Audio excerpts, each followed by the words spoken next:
Hi, I'm Professor Angela Rasmussen from the University of Utah, Electrical and Computer Engineering Department, and today I'm going to talk about the important properties for some of the properties of Laplace transforms.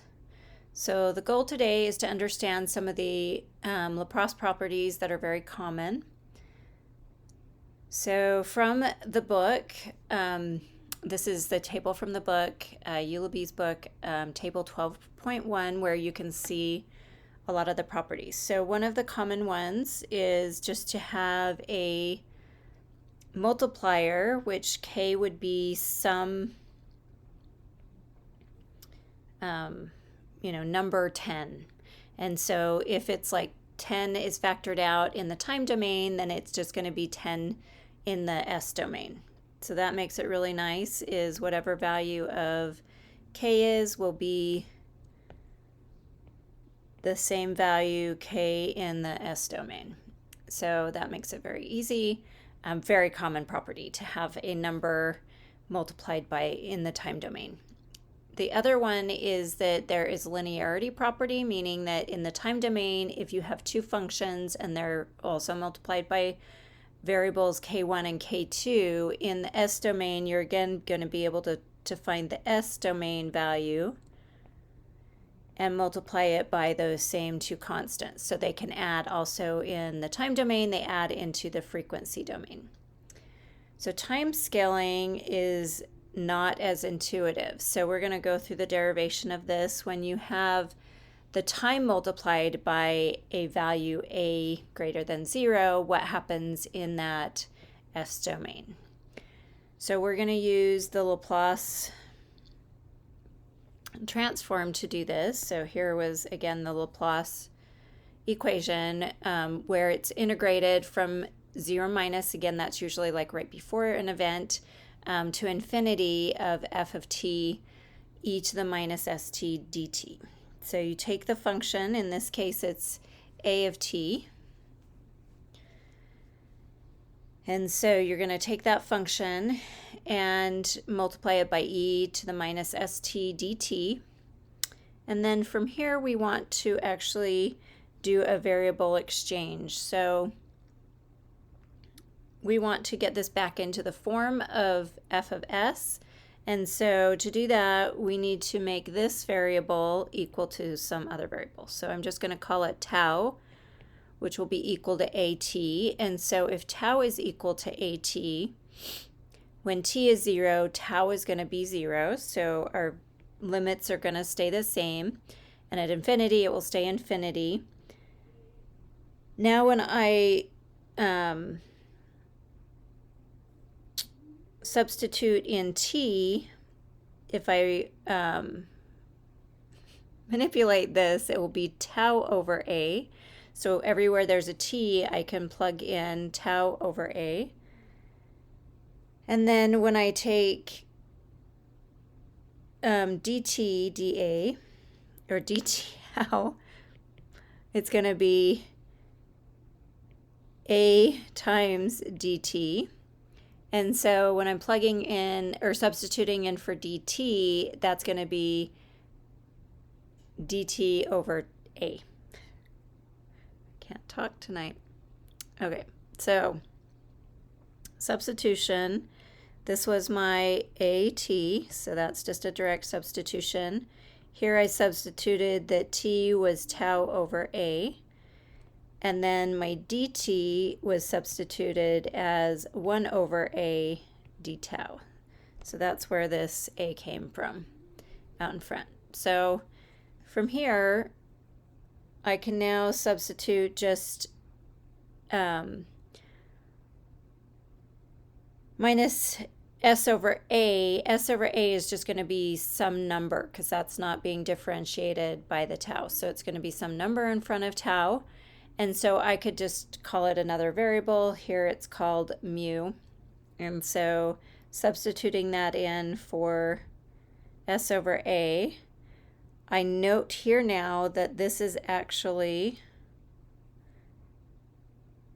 f of mu instead of f of s. So with that, that gives me 1 over a f of mu, and then I use the substitution again of mu is equal to s over a, so that substitutes in as s over a. So that gives me the property of f of at. The Laplace of that is 1 over a, f of s over a, and then going back and doing the inverse would give me that multiplier in the time domain. So that's a common property, is, again, to do this time scaling. So that was this property here. The next one is a time shift, which is also a very common property. So for the time shift, you get f of t minus capital T, u of t minus capital T, and then we want to see what that converts over to. So again, doing the Laplace transform is the same function multiplied by e to the minus st dt. And now from here we're going to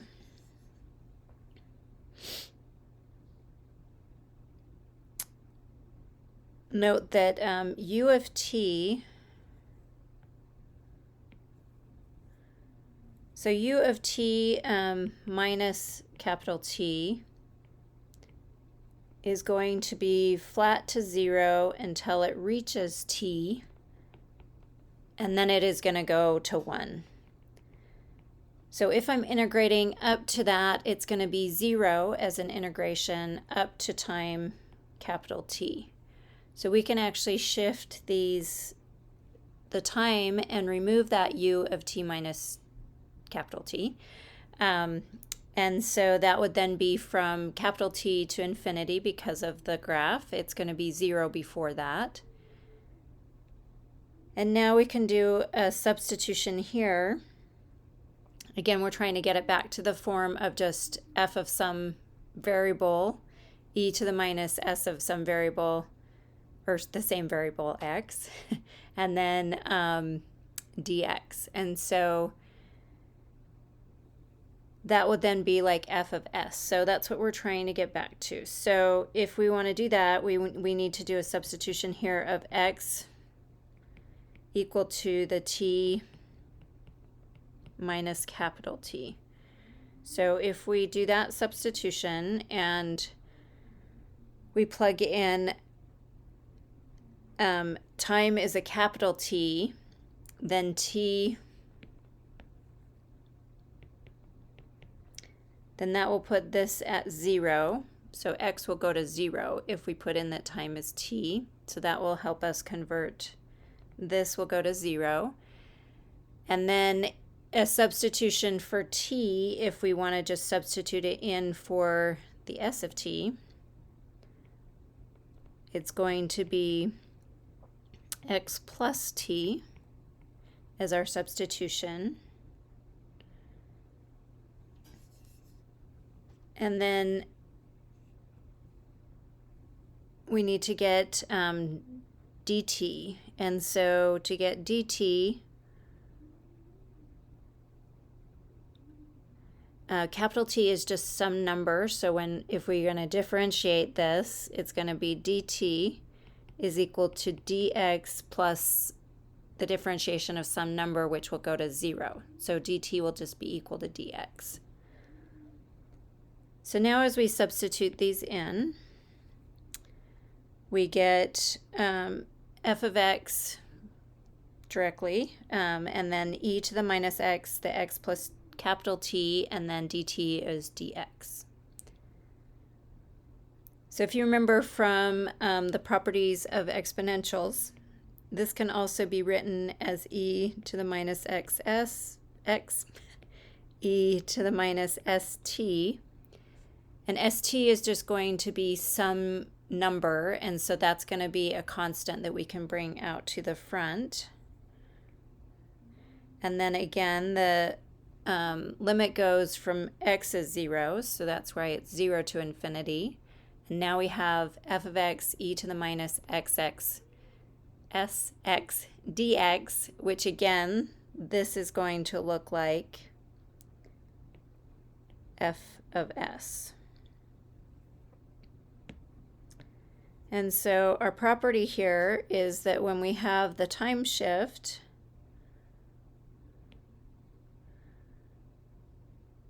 in the time domain, this is going to look like e to the minus st f of s in the Laplace domain.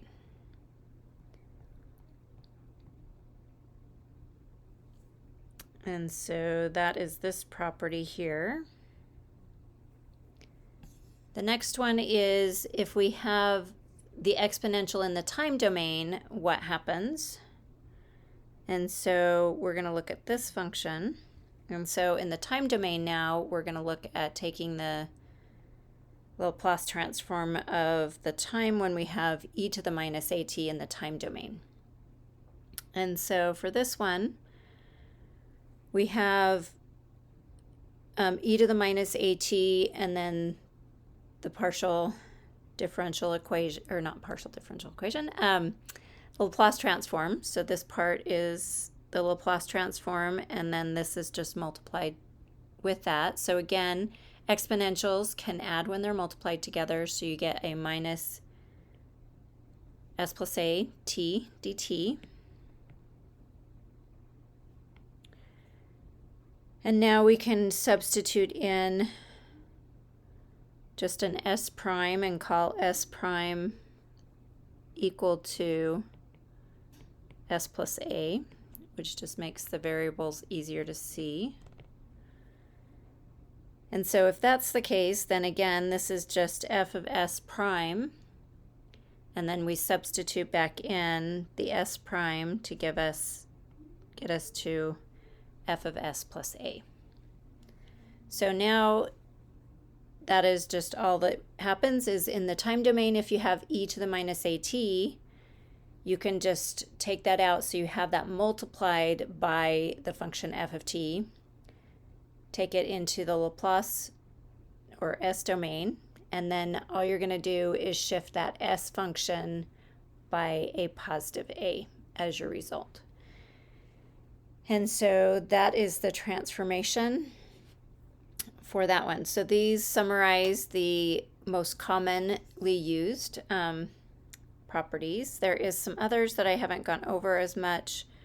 The first derivative is going to translate into s f of s minus f of 0 minus, and then the second derivative. And then if you're integrating, it becomes just a 1 over s f of s. And the same technique can be done to understand these properties. Just be aware of all of them on the table and note how to use them. All right, thanks for watching.